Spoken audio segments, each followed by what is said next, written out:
دوسرا وہ جو ہمیں تعلیم اور تربیت دے، اور تیسرا ہے ہمارے ساس سسر، وہ بھی ہمارے ماں باپ ہیں۔ تو جس طرح ہمیں اپنے ماں باپ کی خدمت کرنا فرض ہے، اسی طرح ہمارے ساس سسر کا بھی لحاظ کرنا اور اس کی خدمت کرنا ہمارے اوپر فرض ہے۔ اب چاہے وہ لڑکا ہو یا لڑکی، دونوں کے لیے ہے، ایسا نہیں کہ صرف لڑکیوں کے لیے ہے، لڑکوں کے لیے بھی کہ آپ اپنے ساس سسر کا احترام کریں۔ اس نے اپنے جگر کے ٹکڑے کو اس شفقت اور محبت سے پال کر آپ کے حوالے کر دیا، کتنی بڑی بات ہے۔ آدمی ادنا سے ادنا چیز کسی کو دینا پسند نہ کرے، لیکن ایک ماں باپ جو ہے اپنے بچے کے سارے ناز و نخرے برداشت کر کے اس کو پڑھا لکھا کر پورا اس سے حد درجے محبت ہوتی ہے ان کو، اور ان کو بڑا کر کے دوسرے کے حوالے کر دیتی ہے۔ ہم اس کی کوئی قدر نہیں کرتے۔ وہ بچی جب ہمارے گھر آتی ہے تو ہم سوچتے ہیں کہ بس یہ نوکر ہے، کام کرے۔ میرے محترم دوستو، ہم لوگوں کے ایک دوسرے کے بہت سارے حقوق ہیں، جس طرح اللہ تبارک و تعالیٰ کے حق ہے کہ ہمیں نماز پڑھنی چاہیے، اللہ تبارک و تعالیٰ کا عبادت کرنی چاہیے، اللہ تبارک و تعالیٰ کی نافرمانی نہیں کرنی چاہیے، اسی طرح بندوں کا بھی حق ہے، ہمیں بندوں کے حقوق کو بھی سیکھنا چاہیے۔ اگر ہم حقوق اللہ میں کچھ کمی کریں گے تو ہو سکتا ہے اللہ تبارک و تعالیٰ معاف کر دے، لیکن اگر ہم حقوق العباد میں بندوں کے حق میں کسی طرح کی کمی کریں گے تو وہ حق جو ہے وہ کبھی معاف نہیں ہوگا۔ انہیں حقوق میں سے ایک یہ ہے بچوں کو دینی تعلیم دینا، یہ ماں باپ کا حق ہے، ماں باپ کے اوپر فرض ہے۔ اگر ماں باپ اپنے بچوں کو دینی تعلیم نہیں دیتے تو کل قیامت کے دن ان ماں باپ کو پکڑ ہوگا، ان ماں باپ سے پوچھا جائے گا کہ تم نے اپنے بچوں کو دینی تعلیم کیوں نہیں دیے، ہم نے جو تمہیں روپیہ پیسہ دیا اس پیسے کو کہاں خرچ کیے، ہم نے جو تمہیں روپیہ پیسہ دیا اس کو کہاں خرچ کیا۔ کل قیامت کے دن پوچھا جائے گا۔ تو اگر ہم نے اپنے بچیوں کی دینی تعلیم حاصل کرنے میں ہم نے پیسے خرچ نہیں کیے تو یقین مانیے کل قیامت کے دن ہماری گرفت ہوگی اور ہمیں جواب دہ ہونا ہوگا کہ ہم نے اپنے بچوں کے پیچھے دینی تعلیم کے لیے تو دنیاوی تعلیم کے لیے بہت خرچ کیے۔ ابھی ہم لوگ مکاتب جگہ جگہ قیام کر رہے ہیں، اور اس منظم مکتب کا سسٹم یہ ہے کہ جس طرح بچے اسکول میں ڈریس پہن کر جاتے ہیں، اسی طرح بچے مکتب میں بھی اسلامی لباس میں آئے۔ اس کا فائدہ کیا ہوگا کہ اگر ہم بچے کو بچپن سے چھوٹا چھوٹا لباس پہنائیں گے، اسکول چھوٹے چھوٹے لباسوں میں بھیجیں گے تو اس بچے کا ذہن اور مزاج بن جائے گا چھوٹے لباس پہننے کا۔ ہم نے اس کو بچپن سے کبھی اسلامی لباس نہیں پہنایا، اب بڑے ہو کر اس کی کسی حبیب صاحب سے شادی کر دی، اب حبیب صاحب بول رہے ہیں کہ بیٹی اپنی بیوی کو برقع پہنا کے لے جا رہے ہیں، تو اس کو عجیب سا محسوس ہوگا کیونکہ بچپن سے انہوں نے چھوٹا چھوٹا کپڑا پہنا ہے۔ تو اسی لیے مکتبوں کا نظام ایسا رکھا گیا کہ بچوں کو بچپن سے 1 گھنٹہ ہی صحیح اسلامی ڈریس میں آئے، تاکہ اس کو اسلامی ڈریس سے انسیت اور محبت پیدا ہو جائے، انہیں اسلامی ڈریس کی اہمیت کا پتہ چل جائے، تب چل کے وہ بچی کو یا اس بچے کو اگر اسلامی ڈریس پہنایا جائے تو اس کو عجیب محسوس نہ ہو۔ میرے محترم دوستو، لیکن ہم لوگ دنیاوی جگہوں میں ابھی 15 اگست کے موقع پر ہم لوگ اپنے بچے کو صرف 15 اگست کے لیے 500,000 کا ڈریس دے دیے، لیکن یہ مکتب میں 600 روپے داخلہ فیس ہے، جس میں آپ کو کتاب دیا جائے گا، ایک بیگ دیا جائے گا، آپ کو سلا ہوا ڈریس دیا جائے گا، آپ کو ایک آئی کارڈ دیا جائے گا، اور بیٹھنے کے لیے تپائی کتاب رکھنے کے لیے تپائی دی جائے گی۔ یہ تمام چیزیں آپ کو 600 روپے میں دی جا رہی ہے، وہ آپ کو بھاری پڑ رہے ہیں، وہ لوگوں کو بہت بھاری پڑ رہا ہے کہ مولوی صاحب 600 ٹکا خالی داخلہ فیس، ارے 600 ٹکا تو کپڑا نہیں ملو۔ ابھی کسی دکان میں جائیے بچے کا ڈریس لینے تو 1000 روپے سے کم کا آپ کو ڈریس نہیں ملے گا ڈھنگ کا۔ یہاں پہ آپ کو سلا ہوا کپڑا، ایک بیگ دیا جا رہا ہے، کتاب دی جا رہی ہے پڑھنے کے لیے 600 روپے میں سے، وہ صرف اس لیے کہ وہ 600 روپے بھی صرف اس لیے لیا جا رہا ہے تاکہ ہمیں علم دین کی اہمیت کا پتہ چلے، ہمیں دین پر خرچ کرنا آسان لگے، دین پر خرچ کرنے کی عادت پیدا ہو۔ لیکن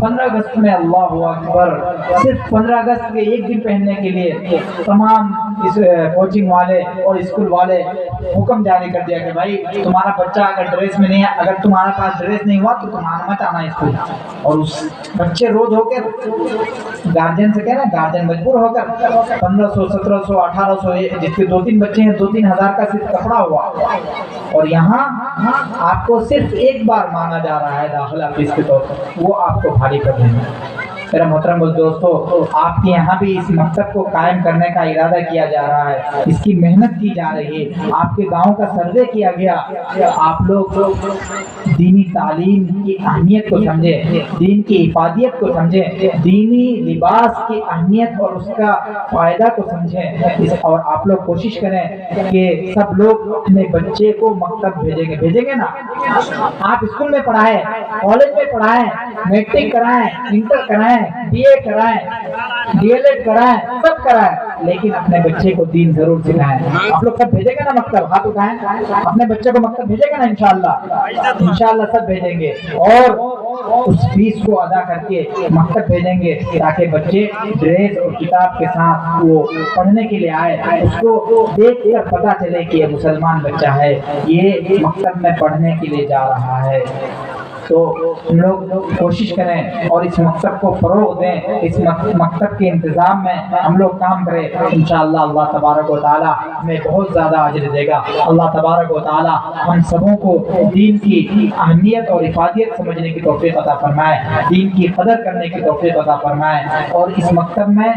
ہم لوگ ایک غلط فہمی ہمارے اندر یہ ہے، ہم لوگ جو ہے صرف قرآن شریف پڑھنا اور اردو کی کتابیں پڑھنا سیکھ لینے کو دین سمجھتے ہیں۔ یہ بہت بڑی غلط فہمی ہے ہمارے اندر۔ اسی لیے ابھی جو مکتب کا نصاب جو بنایا گیا ہے، اسی کو مد نظر رکھتے ہوئے 5 چیزیں اس مکتب میں پڑھائی جائیں گی۔ سب سے پہلا نورانی قاعدہ، اس کے بعد آپ کو دعا اور سنت، اس کے بعد سیرت اور تربیت، اس کے بعد آپ کو عقائد اور مسائل اور اردو زبان، یہ 5 چیزیں پڑھائی جائیں گی۔ نورانی قاعدہ میں آپ کو تجوید آ گیا، قرآن اچھا سے پڑھنا آ گیا، آپ کو سورت زبانی یاد کرانا، یہ تمام چیزیں نورانی قاعدہ میں آ گیا۔ سیرت و تربیت میں کیا ہے کہ آپ صلی اللہ علیہ وسلم کی سیرت کیا ہے، آپ صلی اللہ علیہ وسلم نے اس دنیا میں کیسی زندگی گزاری، اور اس زندگی گزارنے کے نتیجے میں آپ نے ہماری کیسے تربیت کی، اس سیرت سے ہمیں کیا سبق ملتا ہے۔ تو سیرت و تربیت میں یہ ہے۔ اور عقائد اور مسائل میں کیا ہے کہ عقائد کہتے ہیں کہ ہمیں ہمارا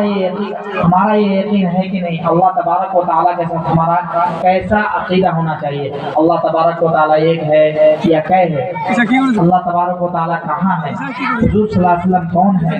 یہ ہمارا عقیدہ ہے، کس پر ایمان لانا فرض ہے، کس پر ایمان لانا واجب ہے۔ ہمارا عقیدہ جو ہے وہ عقائد اور مسائل اس میں آئیں گے کہ وضو کے کیا فرائض ہیں، نماز کے کیا فرائض ہیں، وضو کے کیا واجبات ہیں، کیا سنن ہیں، یہ تمام چیزیں مسائل کے ضمن میں آتی ہیں۔ اور حدیث، آپ صلی اللہ علیہ وسلم کی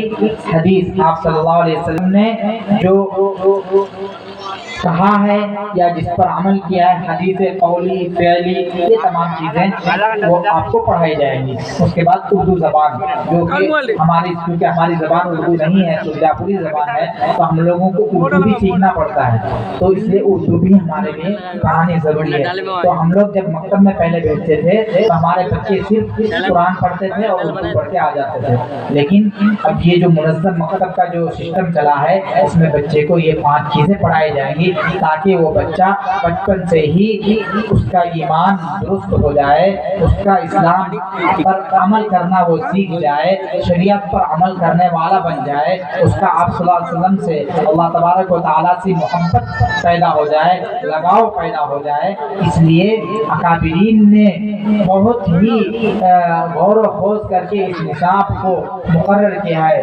اور ہم لوگ کوشش کریں کہ اپنے بچے کو یہ نصاب پڑھائیں اور اس اسی طرح کے جتنے بھی مکاتب ہمارے چل رہے ہیں تمام مکاتب کو منظم کرنے کی کوشش کریں. اللہ تبارک و تعالیٰ سے دعا ہے کہ اللہ تبارک و تعالیٰ کابرین کے ان کوششوں کو قبول فرمائے اور اللہ تبارک و تعالیٰ ہمارے ایمان کی حفاظت فرمائے. اللہ تبارک و تعالیٰ ہم سبوں کو جب تک دنیا میں زندہ رکھے اسلام پر زندہ رکھے اور مرتے وقت اللہ تبارک و تعالیٰ ہم